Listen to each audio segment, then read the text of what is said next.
Hello, Imaginers. It's Kyla coaching you to the life and career that you imagined. On this week's episode, I wanted to talk to you about continuation of goal setting. You heard me talk earlier in the year about how I set goals using outcomes, going to the end, creating a work back plan. And then a couple weeks ago, you heard me talk about how to set mini goals, which is truly how we reach those major goals by breaking things down into small steps and giving our brain space to not only learn, but knock something out of the park. And that is what incentivizes our brain to continue. Today, I want to continue goal setting by talking about what kind of person do you want to become as part of the goal. If you think about setting a goal, for example, around, let's just say, exercising. The goal might be to end of your life goal. Mine is healthy, active, and strong. Then I have a work back plan that includes some milestones for getting there, and also includes a mini plan that includes drinking more water every day.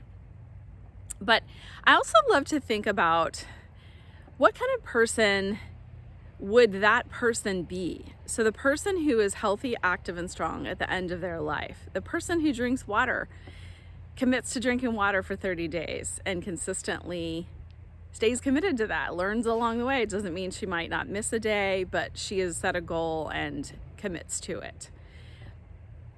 What kind of person would achieve all of those things? And I believe that once we aligned with who we want to be, then our goals become much simpler to obtain. So for example, I want to be the kind of person who doesn't miss workouts.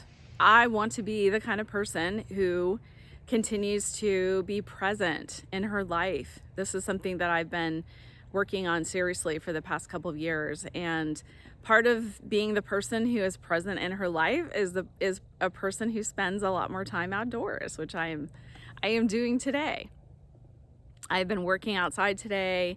I have been spending more time just being present with nature. My husband and I spend a lot more time watching the moons rise, sitting by the water. And part of even manifesting this amazing land that we have and moving out here was working on a goal to become the kind of people who would spend more time in nature. And because of that goal, then we began directing our brain and ultimately taking action to achieve being out here. So again, as we think about more alignment to the kind of person that we would become, if we reach those goals, the more we can spend time in that future space and think about what would that person be doing that I am not doing today? And not just the action that you're taking, but what would your mindset be? What would be different than the person that you are now?